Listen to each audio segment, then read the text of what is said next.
Napakahirap po, hindi po ba, Opo. na pag merong pong away at hindi pagkakaintindihan sa mga mag-asawa, no? Pero una, sana po yung mga mag-asawa na nakikinig ngayon, ito po yung paalaala. Sana po pag nag-aaway kayo, kayo lang pong dalawa. Huwag nyo naman pong idadamay, isasama yung mga bata, no? Kasi po, kawawa po sila. Unang-una, kung mga bata yan, kahit nasabihin yung teenager, apektado pa rin po sila, no? May nararamdaman pa rin sila, nasasaktan pa rin sila pag nakikita kayong nag-aaway. Wala pong problema sa pag-aaway, no? Pero sana, kung kayo ay mag-aaway, tapusin nyo na mabilis. Sana magkasundo kayo. Kung hindi man kayo magkasundo, bayaan nyo muna. Okay?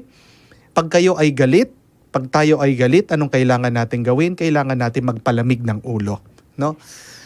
Kailangan nating itikom muna ang ating mga bibig, huminga ng malalim, no? Dahil baka bugso lang yan ng ating damdamin, no? At pag nag-usap kayo, sabi ko nga doon sa isang homily ko, kailangan nating tandaan yung 3 letra. F, B, I. Anong ibig sabihin po ng F, no? Pag nag-usap kayo, umpisahan nyo doon sa inyong feelings. Okay? Ano ba yung inyong nararamdaman? Ano ba yung nararamdaman ko? No? Nagagalit ako, nalulungkot ako, disappointed ako. Sabihin niyo po kung ano yung nararamdaman. Pag nagsasalita yung isa, paalaala lang po, dapat yung isa tahimik lang. Kasi pag sabay po kayong nag-uusap, pag sabay kayong nagsisigawan, di rin kayo magkakaintindihan, no? Yes. So bigyan niyo po ng chance. Okay? Kung gustong mauna ng babae, kailangan tumahimik muna lalaki. Kung gustong magsalita ng lalaki, tumahimik muna yung babae. Okay? Give them as much time and space as they want. Okay? Pero bigyan nyo din po ng time limit, ha? Baka kasi 1 oras na hindi pa tumitigil sa pagsasalita. No? Hindi rin po healthy yon, nung forever na lang nagsasalita. So, pag nag-usap kayo, sabihin mo, sige, bibigyan kita 15 minutes. Fair na po ba yon? O baka kulang pa 30 minutes. Pero wag naman po yung 1 oras o 2 oras. Kawawa naman. No? Yung mga tenga natin sa kakarinig, lalong-lalo na kung napapakinggan natin, puro masasakit at saka mabibigat, 'di ba? Wala naman pong gusto na forever nakikinig ng problema at saka nasakit ng loob, 'di po ba? No? Sabihin niyo yung feelings sa bawat isa. Sabihin ng feelings ng babae, sabihin ng feelings ng lalaki, okay? Susunod po. Pagkatapos po ng feelings, kailangan sabihin mo ano ba yung behavior na ayaw mo? Ano ba yung behavior o yung ugali na hindi mo kinatutuwa?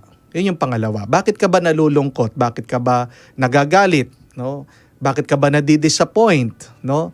Ano yung i-point out mo yung very specific, no, na kanyang ginawa? No? Yun po yung behavior. Pero pangatlo, kahuli-ulian, I. Ano po ibig sabihin ng I? Impact. Dating. No? Yung ginawa ng iyong asawa, ano yung naging dating sa iyo? No? Kamuka, sasabihin, nalulungkot ako, nagagalit ako dahil ayaw mong ipakita sa akin yung iyong cellphone, tinatago mo. Ang dating sa akin ay meron kang iba.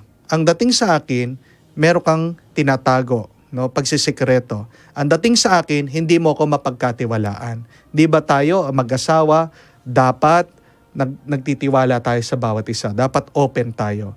Pag tinatago mo cellphone mo, anong ibig sabihin? Ibig sabihin, wala kang tiwala sa akin, no? Ibig sabihin, sinasara mo ng iyong damdamin sa akin. Ibig sabihin, hindi mo na ako mahal. Para saan pa yung ating pagsasama? So, dating, impact, no? Sabihin mo sa kanya, ano ba yung dating? Huwag ka lang basta't sisigaw, huwag ka lang basta't magmumura, huwag ka lang basta't magsasabi ng saloobin mo, no? Kasi dapat iparamdam mo doon sa iba, ano ba yung nararamdaman ko, no? Pabayaan mo siya, no, na to walk on your shoes, no? Para maramdaman niya, maunawaan niya. Dahil yung pag-uunawa, yung wisdom, yung knowledge, di ba? Yun po yung magiging daan para kayo ay magkaintindihan.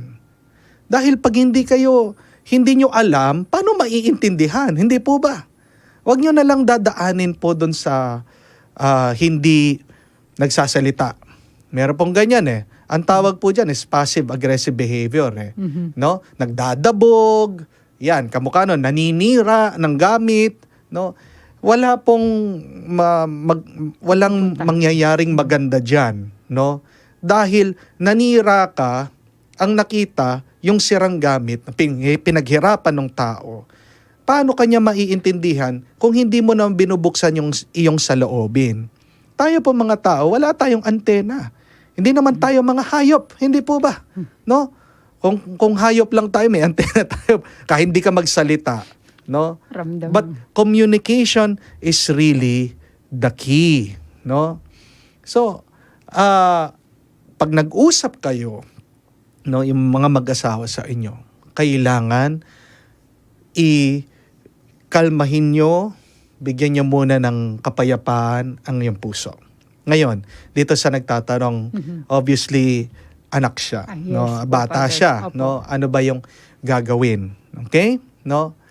Una, kung ikaw, no, anak ka lang, bata ka, tama yung sinabi mo. I always pray for them. Yes. Pray for your parents. Okay? No? Ngayon, pag nag-uusap sila, huwag kang sasali doon sa pinag-uusapan ng matatanda. Okay? Tendency ng mga bata, pag nag-aaway na, papasok yan, makikisama doon sa galit, di ba?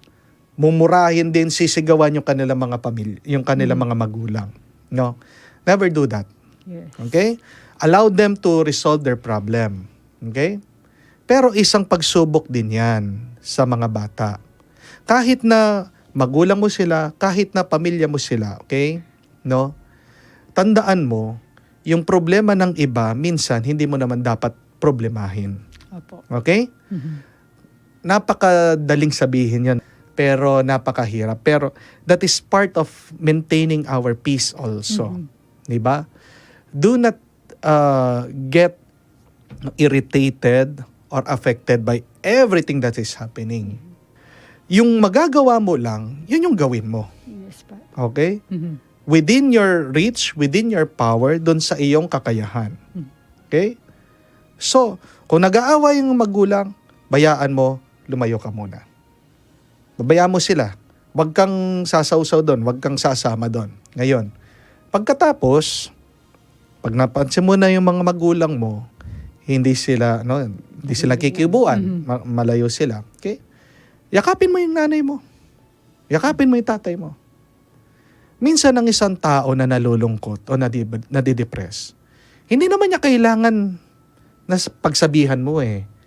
Di naman kailangan na mag-usap kayo agad.